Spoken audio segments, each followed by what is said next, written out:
पाहत आहात स्वराज्य संदेश, बातम्या लोकहिताच्या।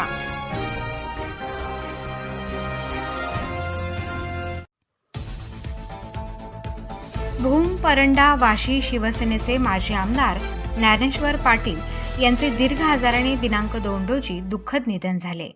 त्यांना राज्याचे आरोग्य व कुटुंब कल्याण मंत्री तानाजी सावंत यांचे चिरंजीव गिरीराज सावंत व पुणे स्थित रहिवासी संघाच्या वतीने भावपूर्ण श्रद्धांजली वाहण्यात आली।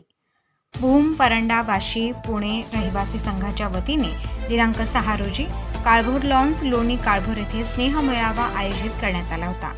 यासाठी उपस्थित जनसमुदायाला संबोधित करण्यापूर्वी सावंत परिवाराच्या वतीने तसेच मतदारसंघातील रहिवाशांच्या वतीने कार्यसिद्धी प्रतिष्ठानचे संस्थापक अध्यक्ष गिरीराज सावंत यांनी माजी आमदार ज्ञानेश्वर तात्या पाटील यांना भावपूर्ण श्रद्धांजली अर्पण केली। राजकारणाच्या पलीकडे मैत्री जपणारा उदार मनाचा दिलदार नेता आपल्यातून गेल्याची गिरीराज सावंत यांनी खंत व्यक्त केली।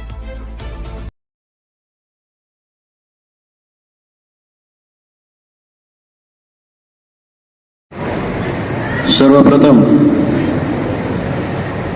आज आपण या ठिकाणी भूम परंडा वाशी पुणे रहिवाशी किंवा साधारणतः या उरळी कांचन असेल लोणी काळभोर असेल या भागामध्ये आमच्या गावाहून विस्थापित झालेले लोक जे प्रस्थापित झाले या लोकांचा मेळावा आमचे जीवाभावाचे आदरणीय चंद्रकांतजी सरडे यांनी आयोजित केला आहे आणि त्या मेळाव्याप्रसंगी आपण आज या सर्वप्रथम आपल्याला भूम परंडा वाशी विधानसभेचे माजी आमदार आमचे परमस्नेही आदरणीय ज्ञानेश्वर तात्या पाटील यांचं 2 ऑक्टोबर 2024 रोजी दुःखद निधन झालं।